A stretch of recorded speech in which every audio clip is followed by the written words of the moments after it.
Hi, welcome to my next video. This time I wanted to show you how I made this picture, which is made using a fountain pen, a color ink and color pencils for the coloring. But first, let's go for a quick walk to Ginza, to the Itoya store, where I actually bought the fountain pen and the color inks that I'll be showing you today. I really like fountain pens. I use them a lot, and not only for my drawing but also for writing. I write all my journals with fountain pens because I just like how smooth they work on paper.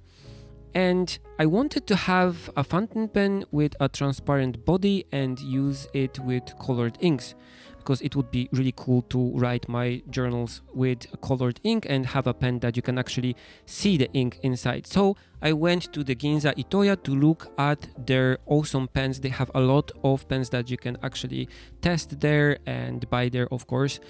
I spent a lot of time with Kana choosing a pen, and in the end went with this one, which is the Pilot Custom Heritage 92. And I chose this one because it has this awesome piston system which allows you to fill the body of the pen with a lot of colored ink that you can actually see, so it's cool. But also because one of my favorite artists, which is Mattias Adolfsson, uses this pen also in his ink drawings. I also bought some Pilot inks to match the pen, few colors from the Iroshizuku line. They have a lot of interesting colors in this line. And in addition to this, I also had this great bottle of green ink that I bought some time ago for Kana's birthday. And this is a limited edition ink too. Okay, so just let's test all those inks so I can decide which one to put in my fountain pen first. And to do this, I will be using a dip pen. I did some tests, and I think that using a dip pen like this, which has the pen nib really close to what a fountain pen has, is the best for testing inks like this. When I tried to use a glass pen, the lines were really darker and thicker, with a lot of ink going from the glass pen tip to paper, and it looked a lot different than what the ink actually looked like when I was using it in the fountain pen. So having a dip pen with a nib that is similar to a fountain pen is very useful when you want to test many ink colors. So here I went through all the colors that I showed you, and for the paper I'm using an MD paper notebook because this is the same paper that I usually use for my journaling, so I wanted to check if the inks will do alright on this paper. I tried to write something and then do a few strokes in many directions and with some pressure variation to show you how the ink looks like when you do some drawing maybe, or try to use it as a manga comic ink. But for me, the most important points here were checking if the ink is easy to read when I write something or draw something with it, and if it works well with the paper that I mostly use. I really don't like if the ink feathers when I draw or write. That's one of the reasons why I don't use Moleskine notebooks for my sketches and writing so much lately. It got really difficult to find any ink that works well and does not bleed or feather on those papers. But here, all of the inks that I wanted to test worked perfectly, and I didn't have any problems with the colors, and I really liked the results. Of course, all the inks that I tried here are not waterproof, so if you want to use them as lines for example, watercolor paintings, you have to remember that these are not waterproof at all, so when you paint over them, the lines will just bleed and wash away. This is not for using with watercolors.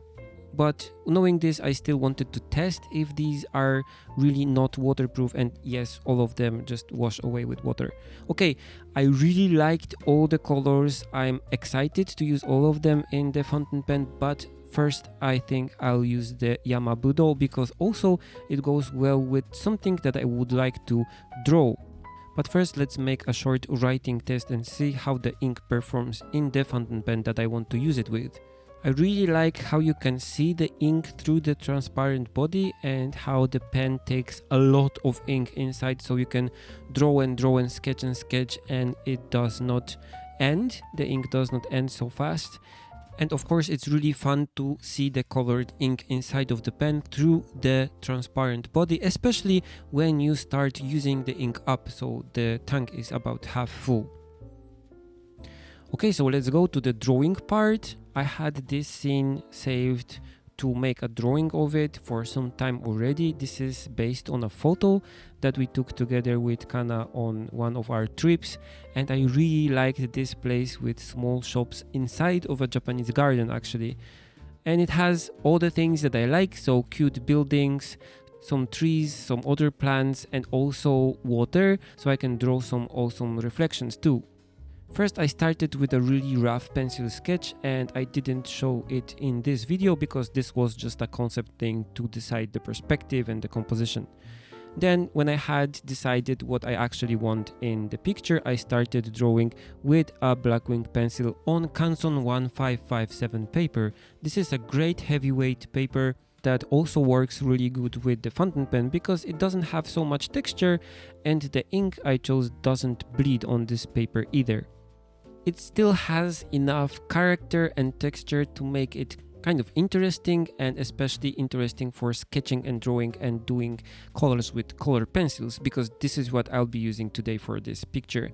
I cannot use watercolors because the ink, the Yamabudo ink, is not waterproof, so I cannot paint over it. So when I finish the sketch, I will ink the lines with the fountain pen, erase the sketch, and then color the whole thing with color pencils. I will be using the Caran supracolor 2 pencils because I just like how smooth they are and how vibrant colors I can get from them. I think they will make a great match with the color ink. Okay, have fun watching the rest of the drawing process, and I'll meet you at the end of the video.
Okay, the drawing is nearly complete. I actually like how it turned out, but it was more difficult than I expected.